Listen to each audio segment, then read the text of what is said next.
سمجھے خان صاحب کی حاصل سے. اس سے پہلے بھی آپ نے دیکھا تھا کہ نومبر کو یا چاہے ستمبر کی ہو تو خان صاحب نے کال دی تھی. خان صاحب نے کہا تھا علی امین صاحب کو ذمہ داری دی, اس کو کہا تھا کہ آپ اس کو لیڈ کریں.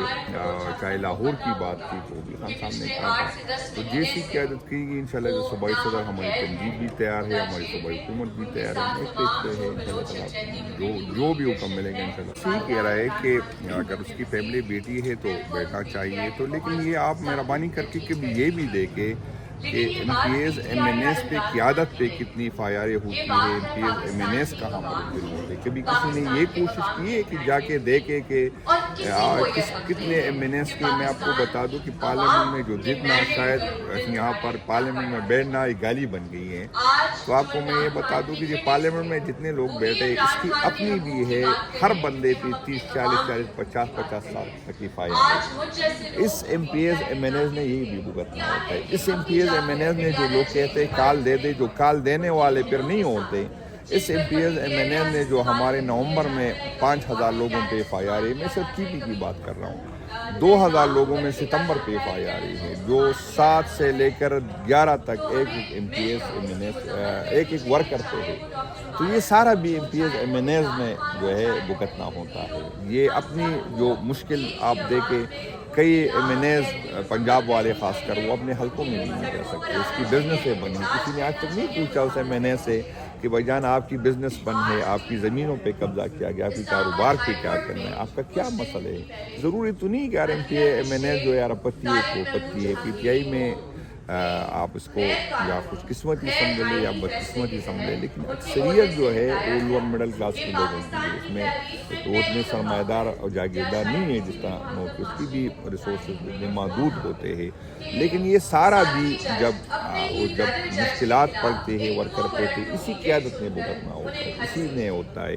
تو یہ نہیں ہے, کافی لوگ ہوتے بھی ہے ہر دفعہ, لیکن ضروری تو نہیں کہ ہر دفعہ یہ لوگ اسلام آباد میں ہوں. ہو سکتا ہے اس کے حلقے بھی سنبھالنے ہوتے ہیں, اس کے اور بھی چیزیں ہوتے, تو ایسی کوئی بات نہیں ہے. M P as M N S Khan کی فیملی, ہمارے ورکر, حکومت سارے ایک پیج پہ ہے اور مختلف ذمہ داری نبھاتے ہیں. آپ دیکھتے ہیں کہ صوبے میں تقریباً ہر ہفتے ہم جلسہ کرتے ہیں.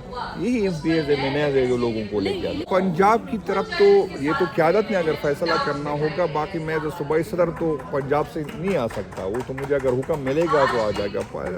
پنجاب کی اپنی قیادت ہے, اپنے اس کے فیصلے. اس کے لیے مسئلہ یہ ہے کہ زیادہ تر قیادت کو سزائی ہوئی ہے, وہ انڈر گراؤنڈ ہے. تو اس حالات میں جو اس کی اپنی بھی اتنی مشکلات ہے, شاید ہم وہ نہیں سمجھ سکتے جس طرح پنجاب کی قیادت جو ہے بھگت رہی ہے, جس مشکلات سے وہ گزر رہے. تو وہ تو پنجاب کے تو میرے سسٹم نہیں ہے, وہ تو مجھے جو بھی حکم. دوسری بات آپ نے کی کہ اس سے کیا فرق پڑتا ہے, اس سے تاریخ لکھا جاتا ہے, اس سے یہ بتایا جاتا ہے کہ کون صحیح راستے پہ کون غلط پہ ہے. اور میں آپ کو بتا دوں کہ ہم پولیٹیکل لوگ ہیں, ہم کوئی گوریلا فورس تو نہیں ہے کہ ہم یہاں آ کے اڈیالہ جیل توڑ دیں گے, خان کو نکالیں گے, اچھا پھر کیا ہوگا, اس سے آگے پھر کیا ہوگا. تو اس طرح نہیں ہوتا. پولیٹیکل لوگ احتجاج پرامن طریقے سے کرتے, جلسے جلوس کی شکل میں کرتے, پریس کانفرنس کی شکل میں کرتے, تقریروں کی شکل میں کرتے ہیں. تو وہ جو پولیٹیکل لوگ کرتے ہیں وہی ہم کرتے ہیں. اگر آپ یہ سمجھتے ہیں کہ ہمیں ہتھیار اٹھانا ہے تو میری خواہش ہوگی, میری کوشش ہوگی کہ اللہ اس حد تک نہ جائے. یہ ریاست ہمیں, میں اکثر کہتا ہوں کہ ان سربراہان سے ہمیں نفرت ہے, ہم ان کو پسند نہیں کرتے, لیکن ان اداروں کو ہم اون کرتے. ہم کبھی نہیں چاہیں گے کہ عوام اور اس کے درمیان فاصلہ بڑھے. ہم تو اس کو یہ سمجھنے ہم لوگ اس طرح کے فیصلے آتے جائیں گے کیونکہ آپ نے ان لوگوں کو ان عدالتوں میں بٹھایا ہوا ہے جو ایگزیکٹو کی ایما پر کام کرتے ہیں. تو اس طرح نہیں عدالتی نظام کوئی بھی چل سکتا, اور اس سے جو فرسٹریشن عوام میں پیدا ہوگی جب یہ سب کو افیکٹ کرے گی اور کر رہی ہے, تو اس کا جو امپیکٹ ہوگا وہ کسی کے لیے بھی اچھا نہیں ہوگا.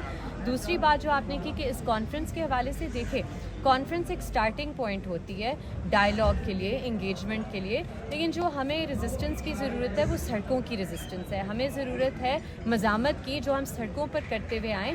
اور آج بھی جاوید ہاشمی صاحب نے ایک بہت خوبصورت بات کی, انہوں نے یہ بات کی تھی کہ آپ کہتے ہیں کہ جی کارکنان نہیں آئیں گے, کارکنان تو آپ کے حاضر ہیں, کارکنان نے تو گولیاں کھائی ہوئی ہے. آپ کی لیڈرشپ کا مسئلہ ہے, اور میں ساری لیڈرشپ کی بات نہیں کری, کچھ جو کمپرومائز لوگ ہیں میں ان کی بات کری ہوں.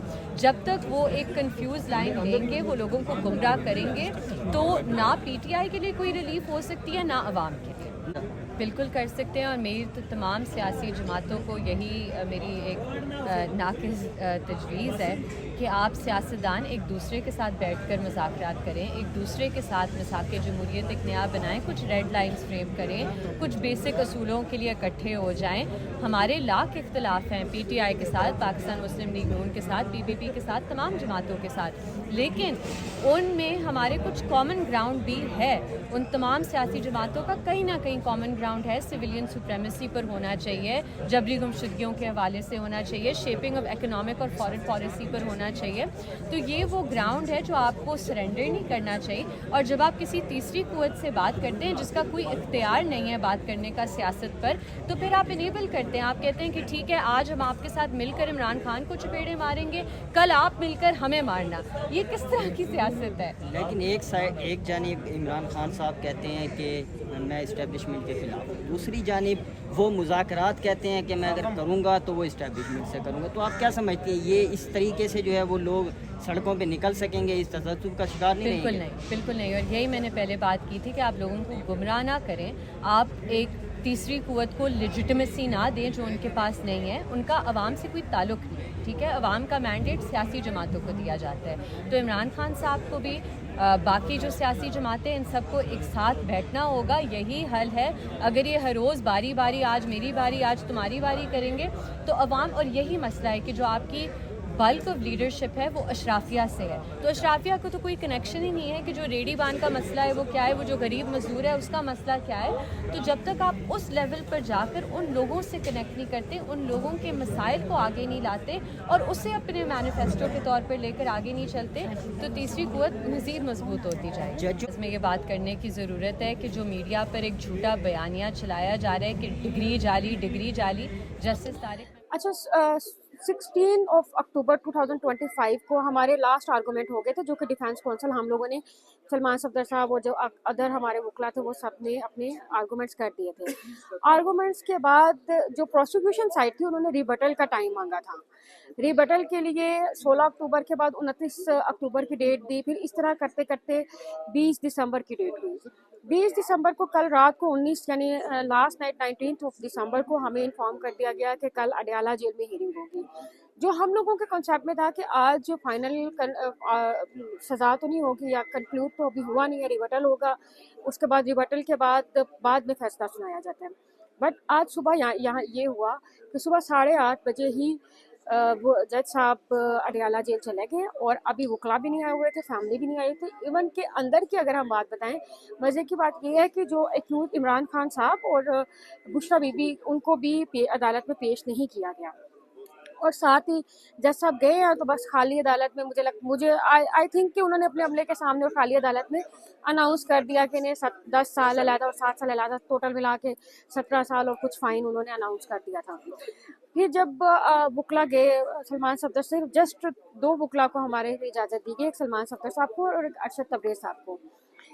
وہ اندر گئے ہیں اور انہوں نے جب خان صاحب تب آئے ہیں تو خان صاحب نے کہا کیا ہوا, تو خان صاحب حیرانگی سے پوچھ رہے تھے. انہوں نے کہا کہ جی آپ کو تو سزا ہو گئی ہے. تو خان صاحب مسکرائے, کیونکہ ہمیشہ ہی خان صاحب کی یہ عادت رہی ہے, میں نے کئی سزاؤں میں دیکھے ہیں, تو خان صاحب کا ایک کہکا ہوتا ہے کہ مجھے پہلے ہی پتا تھا اس میں کون سی نئی بات ہے. تو وہ پھر خان صاحب کو بتایا تو خان صاحب کہتے ہیں یہ تو تھا لیکن مجھے تو بلایا ہی نہیں انہوں نے. حیرانگی کی بات ہے, نہ وکلا تھے نہ خان صاحب تھے, تو سزا کے کس طرح سنائی, یہ تو انلیگل ہے. جب بھی اگر کوئی بھی فیصلہ سنانا ہوتا ہے ایکیوزڈ کو سامنے, عام کیسز میں بھی اگر ہم دیکھیں وکیل بھی ہوتا ہے, وکیل اگر نہیں ہے تو ایٹ لیسٹ ایکیوز سامنے ضرور ہونا چاہیے. ان سے نہیں بات ہوئی, لیکن ڈریس مجھے نہیں پتا کس کلر کا پہنا تھا. بشرا بی بی تو ہمیشہ بلیک گاؤن میں ہی ہوتی ہیں. بشرا بی بی نے تو کبھی بھی اپنا گاؤن اتارا ہی نہیں ہے. جس طرح اگر آپ نے دیکھا ہوگا اکثر ہیئرنگ باہر آتی ہیں تو وہ گاؤن کیا ہوتا ہے, انہوں نے جیل میں بھی ایز اٹ از پورا کے پورا شدید گرمی میں بھی انہوں نے پورے شوز پہنے ہوتے ہیں, پورا گاؤن آگے سے کور کیا ہوتا ہے. تو اس لیے بشرا بی بی کا تو بلیک کے علاوہ کچھ ہو ہی نہیں سکتا نا. کبھی شال کبھی ساتھ رکھ لیتی ہوتی ہیں کوئی کسی بھی کلر کی. تو وہ لاسٹ کوسچن عائشہ, اب کیا اب ہائی کورٹ سے رجوع کریں گے؟